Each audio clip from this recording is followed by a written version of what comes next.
Welcome to Built to Win, the podcast created to help you level up your business game by developing a success mindset that's made for the long run. In this episode, The Unfair Advantage, Neora's Jeff Olson and Deborah Heisz talk about their shared and individual journeys in the personal development space, how it brought them together, and how it truly can provide an unparalleled competitive edge in life. Hello, welcome to another episode of Built to Win. I'm so excited to be here talking to you guys today. And I have with me Mr. Jeff Olson. It's going to be an exciting day for both of us because we're talking about something that's really, really near and dear to our heart, which is personal development. Now, I know those words, personal development, are like, sounds like school. You know, people think of it and they go, oh, this is something that's really going to take up my life. And you know, what am I going to get out of it? What's the benefit going to be? We're going to talk about all of that today, but let me talk to you about personal development as a concept first, just so get in your brain. All personal development is continuing to work on yourself as you go through life to improve yourself to get more of what you want out of life. Now, it doesn't have to be heavy. It doesn't have to take a long time. But when we're talking about personal development, that's what we're talking about. We're talking about continuing learning, continuing to develop tools, acquire tools, gain insights into the things you're already doing so you can do them better, do them more efficiently, and reach your goals faster. So just those words, personal development, they can mean a lot of things to a lot of people, but that's really what we're talking about when we're talking about it. So I have Jeff on here, and I think I want to tell you guys a little bit about why we work so well together, why we enjoy being around each other, and frankly, what brought us together in life, which is that we are both deeply ingrained in personal development as a lifelong habit. In fact, we met because I was working at a company that was publishing The Slight Edge. And if you guys haven't listened to our podcast episode on The Slight Edge, you need to go back and listen to it. It is a foundational book on how to achieve success at everything in your life. It's a philosophy you need to apply. But Jeff's book was being published by the company I was working at, and I got the opportunity to read it. And it was a wow moment for me. And he and I got to meet each other through another project at the same company. And really, we've been friends ever since. Which is around 20 years, maybe maybe a little bit longer than, well, it has to be a little bit longer than 20 years. But we met because he was working on that book and I was working on starting the magazine, Success Magazine. Now, Success Magazine has been published for a long time. In fact, it's got its roots way back in personal development. It's a 100-year-old brand. Some of the most famous people in personal development have worked on it, including the original publisher, Og Mandino. But it had fallen down as a magazine. It had fallen down as a publication because people started trying to turn it into a different kind of publication. But we were relaunching that magazine in 2004, started working on it as a personal development magazine for small business people. And part of that launch was us getting to really dive into the personal development experts of that time frame, of really get to meet with them. And I was so excited to work on that magazine, I cannot tell you. But we launched it. We've had great success. It's still being published today. I was the founding editor-in-chief, but we got to do things like one of the last interviews ever with Zig Ziglar. I was at one of Jim Rohn's last in-person trainings. I was actually present at his last presentation. We did the last interview with him. We interviewed and got to meet with John Wooden about his pyramid of success, which is just a phenomenal tool for people. I was exposed to so many people in the personal development space. Mel Robbins, who's somebody I listened to today on her podcast, she was one of our original columnists. So for me, I was able to surround myself with personal development. I was the editor-in-chief of the magazine. I got to pick everybody's brain. We got to talk to people. We got to interview people. We got to just be around this group of people whose mission in life was to give you the tools to be successful in life. And through that process, like I said, I met Jeff, who was working on The Slight Edge.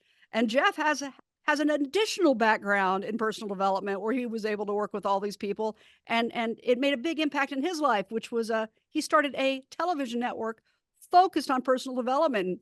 Jeff, I know that was a really long introduction before we got to you, but I think it's really important about why did you do that? Why did you found a television network on personal development? How did you get there? And what led you to have this be really your mission in life, helping other people succeed? Well, Deb, thanks a lot. First of all, Deb did a great job in launching Success Magazine. There's a person in the personal development world named Napoleon Hill. And what Napoleon Hill did is he circumvented the rule for 20 years, interviewing the 500 most successful people. And he broke it down to the things they have in common. It's a great book to read, kind of a difficult book to read. But with that said, to a certain degree, Deb got to do the same thing. She got to spend time with people who had become experts in their area. It could be finances, relationships, health, whatever it might be that matters in people's lives. And so that's a great insight to it. And so she brings a lot of experience in this area to it. For me, I always saw personal development, it was the unfair advantage. One thing I learned along the way as I started becoming a student, not just a user of personal development, but a student of personal development. What I mean by that is, what is it?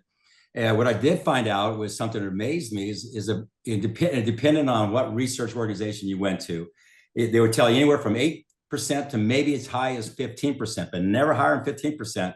People were doing things to evolve their life better, reading books about their health or their finances or their relationship or their career or their goals, anything to advance you. And so what I realized real quickly, this is an unfair advantage. I can literally put myself ahead of 85% of people by just doing one thing. And another report I read at the time is about 60% of people, when they get out of school, never read another book. I go, wow, this is getting a lot easier, to be ahead of the masses. And think about that. So getting out of school is maybe high school at 18 or college at 22, and you got the vast majority of your life ahead and you know it all. That's really foolish, And so what I realized is by leaning into personal development, I can make myself better. I can make myself special. I could separate myself. I've always said successful people do what unsuccessful people are not willing to do. And what I see in personal development is I saw that somebody spends their entire life learning something, and then they write a book about it. Why would you spend your entire life trying to figure it out when they did that for you? And you just need to dedicate, a week, maybe 2 weeks, reading 10, 20 pages a day, and you can consume that book, and you now know what they know, You put yourself years ahead. And so I found it really interesting that people talk about the future, they talk about what they want, or they complain about what they don't have, but they're not willing to make the investment in themselves. I mean, the biggest investment you'll ever make is the investment in yourself. And so not only was I, Deb, a user of it, but I started becoming a student of why people do and why people don't. And so what happened is I was using it. It was one of the things that was allowing me, I was in a Fortune 100 world with a company called Texas Instruments. Everybody in there was top of their class. They got in and they got out of college, and you couldn't be at Texas Instruments back to that time unless you were one of the best. And I was blessed enough to get in, but I watched the best quit trying to be the best, and I kept going down the path of trying to make myself better. And no wonder why I advanced faster than pretty much any other people. It wasn't that I was smarter. It wasn't that I had any other insights. It's just I kept going down the path of making myself better. And so, I think it was Abraham Lincoln that said it a long time ago. He said it best of anybody. He said, if I had 6 hours to chop down a tree, I spend 4 hours sharpening my axe. I spend 2 hours chopping the tree down. What he meant is work on yourself. You see, what everybody else does is they'll spend 6 hours with a dull axe, meaning they're dull. They haven't sharpened their axe, and they'll just beat on that tree, and they'll finally say, "Hey, I can't do it." Well, what they hadn't done, they hadn't worked on themselves. And so I just became a big student of it myself. Then I started becoming a big teacher of it to people, and I started building organizations and companies that was really one of the most important things we did, build people. And I saw the effect that it had, and not just the effect it had in the company, I saw the effect it had in their personal lives, because they would take the personal development maybe they were applying in the company, and they started applying it to their relationships, or applying it to their parenting, or applying it to their health, or applying it to their finances, personal things. And I started seeing their own growth. And so it really was neat to watch it play itself out. It's almost like I had this test tube going on this, with people. And so I just was in the process where I was the CEO of a company where I'd launched a satellite network where I was just talking to all of my people around the world, okay? And I would speak to them every single Monday night for an hour to 2 hours, and that was it. But in that, it was about half of it was I would talk about personal development, about being a better person, that type of thing. The other half about the hows, what we got to do in the company. And I just saw how people were really inspired by that. So that led me to the idea of building a TV network, Deb. And so that's what I did. I moved to Dallas, Texas, got a studio, all the production capacity, and started having the top New York Times bestsellers, lecture authors come in, produce their stuff. We produced close to 900 presentations and put those up in a satellite, and people could get those downloaded to them. And so in their home, instead of going to a seminar where they might have to spend $100, $200, $300, they could get this in their home for a small subscription fee. And so that's what I did. And I saw the power of it. And so that was what put me in a position like Deb, where I got to spend time. I went to all the people she just mentioned. I met them too. Okay. I actually did, Og Medina, who you said was the original person who started Success. His last speech was on my stage. Okay. And so we both really have been blessed to, number one, to have recognized this space. Number two, to be able to operate in this space. Number three, to be able to meet the people who matter in this space. But I think number four, more than anything else, is see how and why it works. Okay. And that's what we're here to talk about as much today as anything. And so, the best thing I can say to you is this is the unfair advantage. Okay. And why would you quit working on yourself? Why would you quit sharpening your axe after you went to high school for, school for 12 years or school and college for 16 years and then stop when the world has evolved? Think about when you graduated, how much the world has changed. And so have you changed with it? That's personal development, okay? And I add one other thing before I go back to Deb. A big part of personal development, we always say it's the books you read, it's the podcasts you listen to like this, it's the seminars you go to, it's what you put in your brain. I'll speak to that more. But it's also the people you associate with. Personal development is laws of association. You have got to be, just as you've got to become aware of what you're reading, what you're listening to, what you're watching. Is it good for you or bad for you? Is it serving your purpose, or is it just entertaining you more than anything else? I'm not against entertainment, but people who you associate with will have as much impact on your growth as anything else, okay? And I will put this to you, if you surround yourself with people who are on a journey of personal development, you'll be shocked what that does to your life. You will be shocked. Either Napoleon Hill said, 2 minds creates a third and more powerful mind. And I have found, I create that in my life as much as I can. You don't know how many times when I don't have the answer, but I have the questions in the conversation, because it's in the conversation things start popping up that I couldn't even think of by myself, okay? But you got to be having that conversation with the right person, okay? Deb and I have a lot of those in our life, okay? And those are things that inspire you. So I can just put that as part of the equation. It's not just the content, it's the associations are as important as the content. So those are things that are kind of foundational for me that made a big difference. And I just feel blessed to be part of it. And I know at Neora, the company that Deb and I are driving right now, it is a fundamental part of ours. Our thing is make people better. We have 10 core values, which are real philosophies, how you live your life. We understand to build a great company, you got to build great people. We understand to build a great company, you got to attract great people. That's laws of association. So we're applying the same principles in building a company. It was the same thing you would do in building your life. It's the same thing you do to make your health better, to make your finances better, your relationships better. The great thing about it is everything you need to know is out there. But I'll tell you this, the books you don't read can't help you. The podcasts you don't listen to can't help you. The positive people you don't associate with can't help you. Okay. And those are decisions. God gave you the dignity of choice, and it's what we do with it that matters. So I'm excited about this podcast. I think it's a big, big, big, important, really subject matter, but more importantly, it really is the unfair advantage in your life. to allow you to separate yourself from the masses. No, I love that. And I absolutely agree with you. The concept that people don't continue to consume and learn and like they're done, they're wholly baked at 24 or 25. I mean, it doesn't even resonate with me how you could possibly think that. One of the things I like to say, one of the things that I truly believe is if you're not working on yourself, the world is working on you.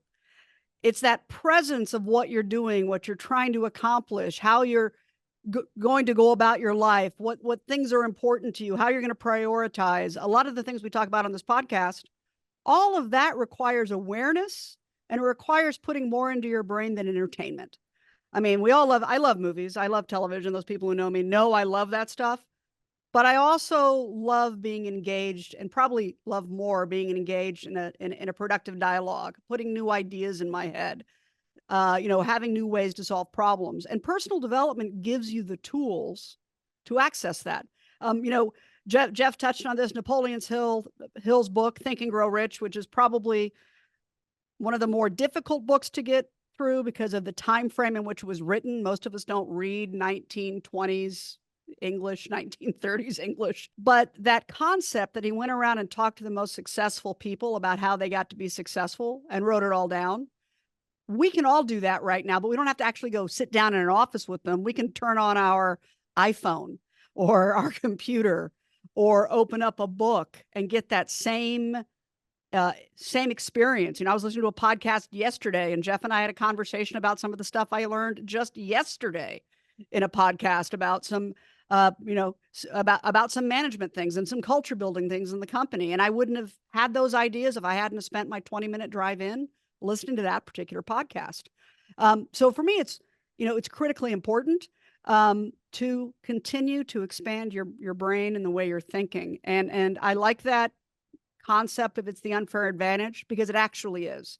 What is it? Successful people do what unsuccessful people won't. It just feeds right into that concept, which we've all heard. The first real personal development book I read was because I was having a problem at work. I was having trouble communicating, transitioning from being an employee into being a leader in my mid-20s. It's one thing to be an employee. It's another thing to be a leader in the company. And I actually read John Maxwell's 21 Laws of Leadership, and it got me thinking. And that was really my first true introduction into thinking of it as, oh, this is something I need to do to advance my career. I'd read lots of personal development before, but I think it's the first time I really truly made the connection. And I read lots of other books at that same time, but that's the one that stuck out. And, Maxwell's written a bunch of books, but if you're going to read one, that's the one you read.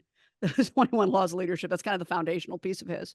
What was the first book you read? Or what was the first one that you remember that said, hey, this really, really hit me as something I need to pull into my life? For me, early on, I was reading more about health. So I don't remember what they were. Okay. Mm-hmm. But that's kind of where I started. I think everybody starts where their interest is at. Okay. Yeah. And, but that led me, and I can't even think what it was. I know the first book that really hit me was the simplest book you ever read. And that was called Seasons of Life by Jim Rohn. It was a simple book, but it really got me to thinking about the importance of your philosophy. And how you form your philosophy, and philosophy is just everything, books you read, that time. How you hold it's real important, how you hold it and how it affects what you do. And so that was a book that triggered me. It really triggered me hard and got me going deeper. And then for me, my first years, that was really interesting. So I'd go how to for a while. And all of a sudden I'd go down the spiritual road for a while. And then I'd go down the health road for a while. And then I go down the autobiographies for a while. And, I didn't bounce around very much. I got caught in the spiritual road for almost 2 years, just reading all, the conversations with God and the 10 insights and all that stuff, reading all that stuff. I guess I was searching at that time, trying to find my, what's important, what's meaningful, and who I'm at, what do I matter here? Okay. But so there was all different times, those things that happened to me. But the interesting thing is you can learn something in health and apply it to your finances. It's kind of weird. It doesn't make sense, but it does. Because there's fundamental principles. And that's, when I wrote the book, The Slight Edge, I was trying to get that across is The same philosophy that's going to make you healthy is the same philosophy that's going to make you successful. Same philosophy that makes you successful is going to be the same philosophy that's going to make you a better parent. It's just applying the philosophy to the activities. Okay. Then it comes down to identifying the right activities. And so, and what's really neat about this, and why I've enjoyed this journey, Deb, is in life, your capability is limited by what you're aware of. Okay. And the awareness space in this area has gone up significantly. And so unlike when we were trying way back then, it wasn't as available, okay, as it is now. The podcast world it's turned me on, okay? Because to read a book, I got to sit down and stop everything I'm doing and read it. Podcast is called personal development on the go, okay? And might not necessarily be perfect because you're now finding yourself multitasking, which doesn't get you the best connection. But I will not work out. I work out every day. I will not work out without listening to a podcast. And what I love about the podcast world is it hasn't very little has it gotten invaded by negativity. Think about it. Find me a negative podcast.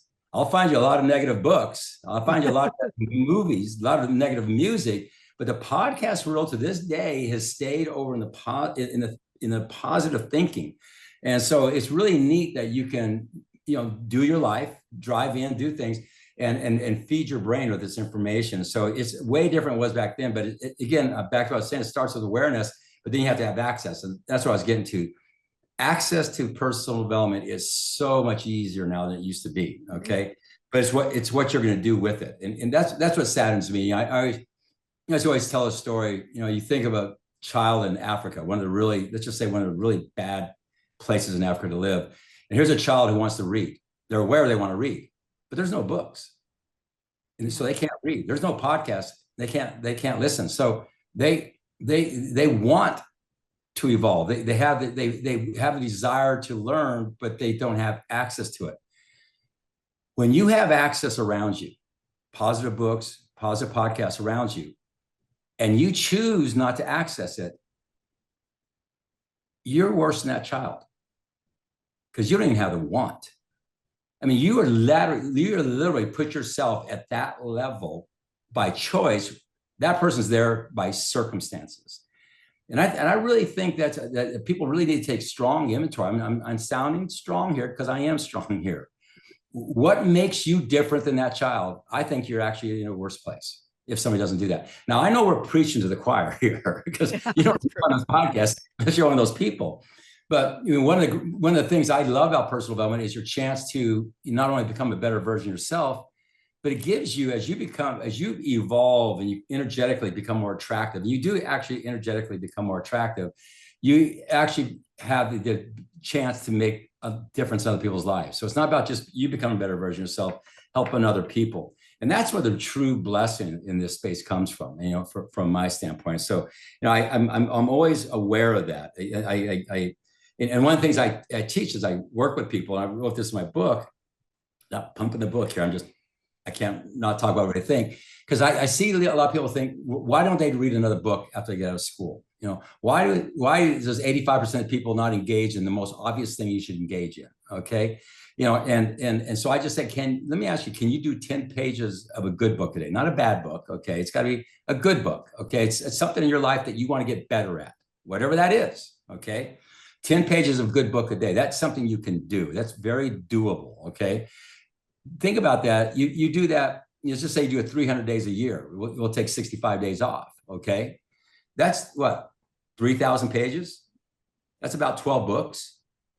You know what that will do to the way your brain works, to your philosophies, to your attitude, to your insights, to your knowledge. So it's not something that's unattainable. Okay. It's not, it's something that's very attainable. It just comes down to, you got to be aware of it. It starts with awareness. That's a lot of what this is about today is awareness. Okay. And then it goes to access, which the access is unbelievable, but none of that matters unless you apply it. But it's as simple as 10 pages or 10 minutes to 15 minutes of a good podcast a day. You know what the difference about you will be? But here's where it gets powerful. All of a sudden you surround your people doing the same thing. So you're getting 3,000 pages. I'm just going down the book road. You're getting 3,000 pages of good content in your brain in a year, but you got 10 people who are working with you or you're associated with or are part of a club and they're doing the same thing, that's 30,000 plus your 3,000. All of a sudden there's 33,000 pages in your life because those people are part of your life as much as what you put in your brain. Now you start seeing the environment of your life. You start seeing the associations of your life. You start seeing the belief of your life. You start seeing the conversations of your life change. But if you don't pay attention to that, it can just as easy not happen. I just don't do the 10 pages today because it don't matter. And you get to the end of the year and you don't get the 3,000 pages. And because you're not doing that, you don't attract the other people who are doing it. The next thing you know, at the same year, doing the same thing, one person has an environment that hasn't been nurtured at all. Another one has an environment where they've been nurtured and the environment they're in has been nurtured. This is how people build powerful organizations. This is how people make things happen. It's through these kind of simple little things. And it's just as easy as 10 pages of a good book a day, 15 minutes of a podcast, but it starts with you and more than anything else. And again, what's the greatest investment you can make for yourself is you. And as soon as you do that, you attract the other things that you might find limited in your life that have always been there, usually haven't been attractive to them. So I find when you really get into personal development, it gets exciting because you start realizing how much control of your life you actually have. And I think a lot of times we think we don't have control. We actually do have control. Okay, it's what we're doing with it. Okay, and that's what this podcast is all about. It is, and it's a great transition into talking about what benefit you get out of it besides success. People think of material success. In fact, one of the things about Success Magazine that hit me when we were doing it was this is all great. It's fantastic stuff. It's really good for people who are trying to achieve, professional success.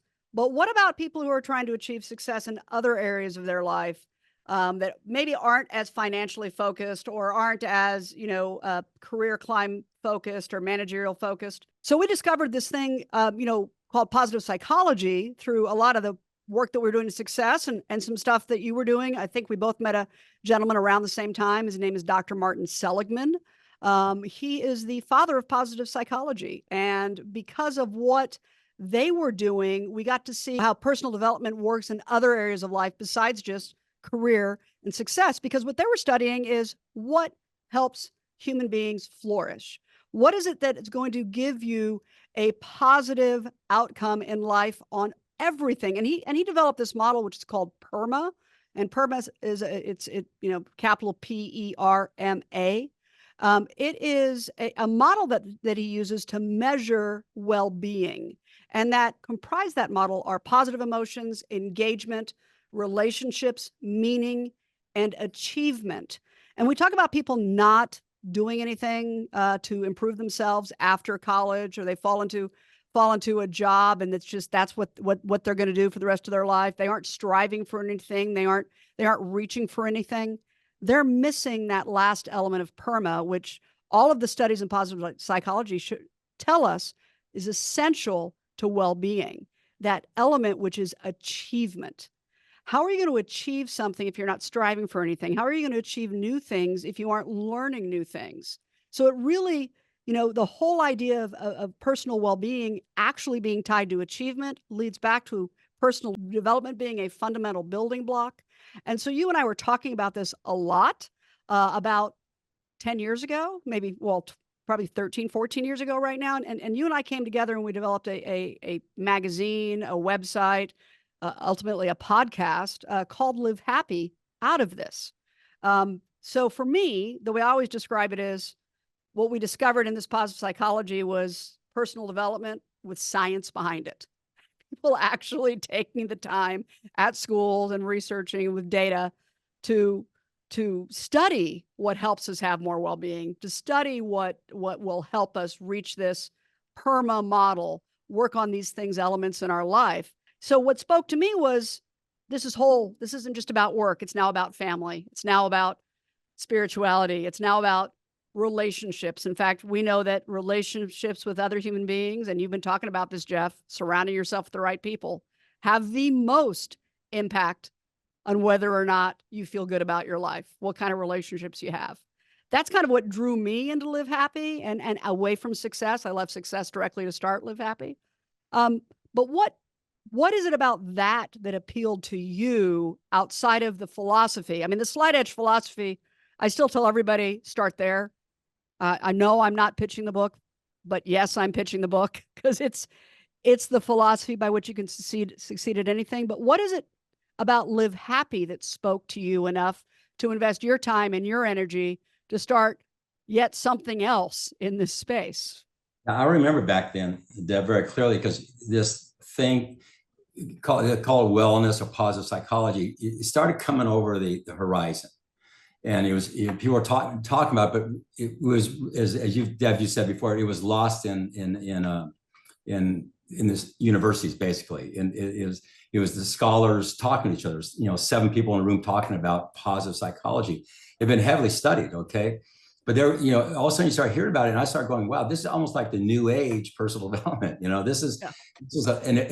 had all this clinical data, massive research that had never been applied to really personal development. Personal development is more of a person telling you about their life experiences so you can learn from it, okay? This was science studying the power of positive thinking, okay? And Deb mentioned Dr. Mark Seligman. He was the head of the Psychologist Association. I think it was 144,000 or something like that back in 1998 when he made his speech to all the psychologists. And we printed that manifesto in our first magazine called Live Happy. And in that, he basically said, I'm paraphrasing, he says, so why are we as, people who know how people's emotions work and think, why are we always at the bottom of the hill with the ambulance with broken people? Why aren't we making, normal people better? And that was the birth of positive psychology, okay? And that really intrigued me. I just thought, wow, this is something that is more applicable, something that more people will be drawn to. So I got excited about it because for me, I thought a lot of people looked at personal development like 13th and 14th grade, and where it was something that, is something that who doesn't want to be happy? And if you ask parents, do you want your kids to be rich or happy? They'll say happy, quite honestly, most of the time, good parents. Okay. And so, I just saw this as something that it would attract more people. It'd attract more than the 8 to 15%. There's a bigger crowd. And in doing so, those people would be more open to even personal development, because this is a part of that. Also, what I found is it's something that's easy to do. I mean, when you start really studying what it takes to be a happy person, it is not big. This is not like going to graduate school. And this is something you can do, and it's pretty attainable to anybody who's willing to go through some simple things. And it's easy things to do. Okay. It's not, you don't have to make a big investment. So it really got me excited that this was something that was more applicable and appealing to the masses. It was something that the masses could do, and it's something that would have a huge impact on their life. And it would also be something that would inspire them on to get involved in more personal development type stuff. So to me, that's why I got excited about it. We came together, as Deb said, and launched Live Happy. It's now one of the most successful podcasts in that space, if not the most successful one. We also funded and started an organization called IPN, International Positive Education Network, which is the top professors around the world in psychology come together to try and create positive psychology. Because even to this day, 1998, so that's what, 26 years ago, positive psychology was invented. I believe still for every 16 or 17 books written on psychology, one's positive, 16's negative, okay?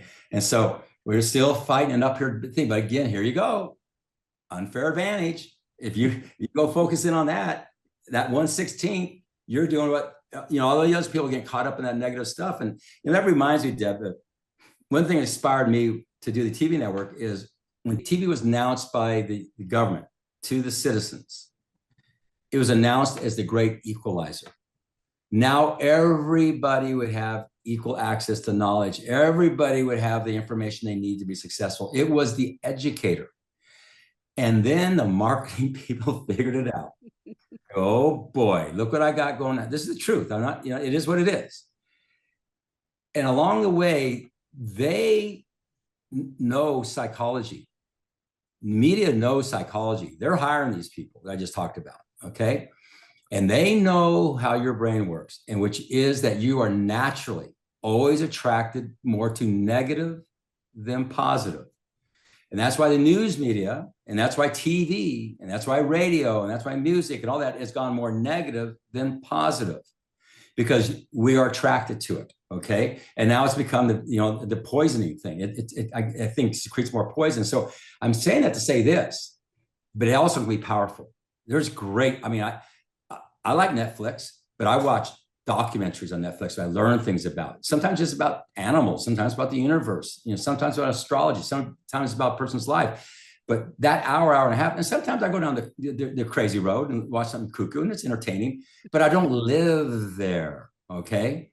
And so when you start paying attention to the world around you, there's a lot of information. But I'm giving a long answer to a simple question. The thing is you've got to be very choiceful about that information. So for me, the same thing here, lives here and live happy. Happiness is a part of the psychology, well-being, but it's also there's other negative side to it. Okay, so we as a people, what we're grateful for is we're pushing positive information, and live happy, positive psychology, things that affect people's lives, and that's a choice that people can make. And so, again, this is back to competitive advantage. I mean, just think about it, because Deb can give you statistics. I mean, a person who invests in their happiness, what it does to their health, their longevity of life, their productivity at work, their relationships that flourish and thrive. The numbers are significant. I think it's like you can live as much as 19% longer just by being happy, which is very attainable. Okay. Yeah. Well, in fact, a study done by Ed Bieswastiner and Ed Diener demonstrated that people who are happier, that have the same job, the happier people earn 30% more than the less happy people. And a part of that has to do with you want to be around happy people. So you're going to tend to promote, you're going to tend to engage with happier people, but also, if you're happy, you're more likely to be productive. You're more likely to find that thing that we call flow, where that moment where you're working on something and the rest of the world goes away because you're just engaged in what you're working on. Engagement feels good. Being engaged, getting stuff done, just feeling like you're where you're supposed to be is huge. And positive psychology and, frankly, personal development can give you the tools to get there. There's so much research on, better relationships, better health, more money, everything that matters in life you can have more of if you work on yourself first. Now, one of the things I need to interject here, though, is there is no end goal. You don't get done with this. There's no like, yay, I'm the happiest person in the world, or yay, I'm the most personally developed person in the world. This is a process. And there's so much information out there. You really need to take the time to choose what speaks to you to work on. You were talking earlier, Jeff, about, how we're drawn to the negative. Well, human beings spent thousands of years worried about tigers and snakes and having a safe place to sleep. And we're genetically hardwired to look for danger and look for bad things. And so there's a comfort in looking for that stuff and putting that bad stuff in your brain. If you look at a lot of the stuff that's really popular on television, but that doesn't really help you advance. The reality is most of us sitting here right today are not going to be attacked by a tiger or even become close to being attacked by a tiger as long as we live, or a lion or a panther or a bobcat or anything else you can possibly think of. But if we're focused on only finding what's negative in the world, we're going to miss out on building what's positive in the world. And a lot of what we talk about at Live Happy is putting simple practices into place and things that can rewire your brain. Since your brain is trained to look for danger, spend a month every day looking for good things. Just look for the good. Say, okay, these are 3 good things that happened today. Declare them, write them down. And what that will show us over time is that you will have a more positive outlook on life because you're going to see more good in the world. And that stays with you because you've kind of untrained your brain to be looking at the negative. And in fact, there's been enough scientific research that shows that, when you retrain your brain to do that, you're actually physically rewiring your brains. Different neurons fire when you have a more positive outlook on life. And there was a study I saw presented at a conference on people who have hope have longer telomeres. For those of you who don't know what telomeres are, they're the things in your cells that indicate how long you're going to live from a health perspective. So people who are more hopeful about life have longer telomeres. That's why it has a positive impact on health. All of these things, though, only come to you if you spend time working on yourself, because the world isn't going to feed you this. Jeff was talking about biographies. There's a lot of great things you can learn from observing other people and what they've done. There's a lot of things you can learn from listening to podcasts. By the way, the podcast for Live Happy is called Live Happy Now. We'd love to have you check that one out. But there's a lot of great things you can hear from people. But Jeff, there's also a lot of stuff out there that's misleading. That's not stuff you want to follow. And I know you and I talk about this and we look at it, we go, oh Lord, that's not a good place to send people, but maybe they're getting the attention. And, how do people seek out what's good versus what might not be positive, might not have the right effect? Well, first of all, I'm going to piggyback on what you just said. There's a thing that it's called in your brain, it's called a reticulator. And the reticulator is the thing that does talk about that evolved over. Your brain's only really seen a safe world for maybe a second of your life, okay? It's been seeing a very negative world that you had to live in protection, okay? And that's what the media and everybody understands, is that you will naturally go to negative before you go to positive. And that's why they feed it to you, okay? So again, if you just say, I'm gonna be one with the world, you're in trouble, okay? You've got to create your world. It's all around you, the positive stuff, okay? Which means there's a lot out there. You got to become aware of what's out there, because what you read, the podcast you listen to, the people you associate with, it does affect you. What you don't realize is what you're doing right now you're hearing us through your conscious brain. But behind your conscious brain is this real powerful thing called your subconscious brain that's really drives everything. And your subconscious brain doesn't think, it only does. It's a slave to your conscious brain. So you got to always ask yourself, what are you telling it? Are you telling it positive things? You're telling it negative things. Are you telling it what you want? Are you telling it what you don't want? Okay. Because if you don't, it just lets everything in. And you don't want everything in. So get to Deb's point. You want to know what you want in and what you don't. That's why goal setting which is part of personal development, which is real important, because when you, and when Napoleon Hill said that successful people read their goals twice a day, we're talking about the most successful people in the world. It's not because they forgot them. Their conscious brain was a reminder to their subconscious brain of what they wanted, so that these thousands of things hit them every single day, and most of them didn't serve what they wanted. It blocked it, and it only let in those things that served it. Okay, so you understand, it's coming at you, good, bad, and indifferent, from all directions, media, people, all that. And if you kind of create your vision through personal development, you start getting a bigger vision of what you want, a bigger, plan of what you want, establishing your goals. That's part of the process. And as that happens, all of a sudden your conscious brain starts telling your subconscious brain what it wants. Again, your subconscious brain is 90% of your brain. It's the greatest gift God gave you if you use it.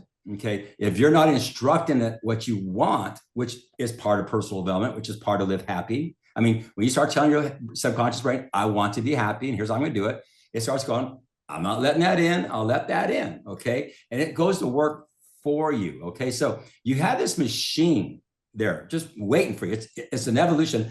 Sadly, it's been programmed to go after negative. But when you become aware of that and you change that, guess what you did? You just separated yourself from the masses. Okay. You, like we said, only a few percent even involve themselves in it. Just by being involved, you separate yourself. But when you not just get involved with it, you become aware that there's good and bad, okay, in anything. And you start consciously, with your conscious brain, telling your subconscious what you're going to let in. Then you start seeking out the right information, the right associations, the right podcasts. And because in life, where there's good, there's bad. Where there's love, there's hate. Where there's happy, there's sad. Okay. So there's positive information. There's going to be misleading information. Okay. And so it begins with awareness. And that's that's a real important part, of the process. When I had a TV network, was one of the things I learned there, which was on it's called the dark side of personal development. Okay. And I wrote it in, and it's one of the big reasons that motivated me to write The Slight Edge was I was hanging out with the best of the best. Okay. These guys had spent their life learning something, and they got really good at communicating it. And they had written brilliant books, and they would speak, and you'd walk away from their speeches going, oh my gosh, why didn't I learn this 20 years ago? Those all the time. But in getting to know them at a very personal level and at a business level, I watched how they marketed their books wasn't right. What I mean by that is they sold their content through a philosophy of quantum leap. That if you read my book, you go to my seminar, you're going to be fixed in 120 to 150 days. And at first I was okay with that because I thought anything to get somebody to do something they need to do was worth it. Okay. But then I got to watch it kind of manifest itself. And also I saw people who made the decision to read the book, made the decision to apply the content. The content was good. This person spent their lifetime learning about it, presented the content. The content would work if you did it, but it was marketed so you would get it because we want instant gratification that if you do this, you'll be fixed in 90, 120 days. And guess what? They get there and they wouldn't have the results they thought. So they would do two things. Number one, they started not believing in the content. The content was just fine. But then you got to the worst place because they lost belief in themselves. They go, my gosh, maybe I can't do it. Okay. And when that happens, that's the worst thing. So The Slight Edge was the anti-quantum leap book. So the biggest thing I'm going to tell you is it's not so much the content, it's the application. Deb just said it's a lifetime. You diet, you eat healthy for a lifetime. You live a positive life for a lifetime. You consume personal development for a lifetime. You do things that make you happy for a lifetime. These aren't things you do for 90 days. And when you take the pressure of quantum leap off, that you got to fix it right now and understand this, it's a journey. It's not the destination. It's a journey. Okay. Then the content just starts to work. And so that has been my biggest, sadness in this industry. And one of my biggest goals is to get people to get out of that mode of, of course we want to fix things and of course you're evolved, but understand you're engaging in a lifetime journey. That's the biggest thing. So Deb, when you're asking what to be looking for, what I'm looking, don't look for instant gratification, look for a lifetime, method, a lifetime habit that's going to make a difference. And imagine yourself as a parent and your child watches you doing these things and they're watching everything you do. I didn't get to see that growing up. I can only imagine what a child watching a parent who every day is engaging in personal development in different areas and listen to positive podcasts, not only how that person is as a better parent, but watching how they're doing it, how that gets that child, interested in that and engaging in that and becoming part of that. And so, I know with my daughter, she's big into this area and I didn't really teach it to her. She just watched me. And I didn't realize how much she was watching. And that's just many parts of what she watched. She does way better than me now. And that's what you want. That's probably one of the greatest blessings you have in life is when you see your child doing certain, things better than you because they learned earlier than you did. Okay. So again, back to it's a lifestyle. But when it becomes a lifestyle, it becomes a lifestyle to other people around you. That is really the blessing of it. Yeah. And I think it's really important for everybody to understand that not everything works for everybody. You got to give it a chance. But the flip side of that is don't give everything a chance all at once. I mean, this is not hey, I'm going to fully engage in personal development at the expense of the rest of my life. It's something you add to your life. When you talk about 10 pages a day, I've evolved. I still read, but I've evolved because of my pockets of time to a podcast listener. I listen to a lot of the same people on podcasts who have written books. Because it's consumable in a way that I can actually get it done while doing something else. Personal development, what you're doing is you're developing better habits. Personal development itself is a habit that helps you develop better habits, and create new thoughts and have you examine your life in a different way sometimes. And some of it is, some of it you got to be careful of. I mean, there's yeah, it's not that I don't believe in the law of attraction. I just believe the law of attraction doesn't occur if you read a book and sit on the couch, right? You've actually got to get out there and put into practice not just what's in your brain, but it has to manifest itself in your life in some way, shape, or form. So it's got to become a deeper, more ingrained piece of your life and your personal philosophy. And it does all come back to philosophy. Fill your head with good stuff. If you're not working on yourself, the world's working on you. When you become a better person, you have a better impact on your family, a better impact on your community, a better impact on the people around you. You become one of those good people that people want to be around and want to have conversations with. And it's a really fulfilling experience when that happens to you or happens for you.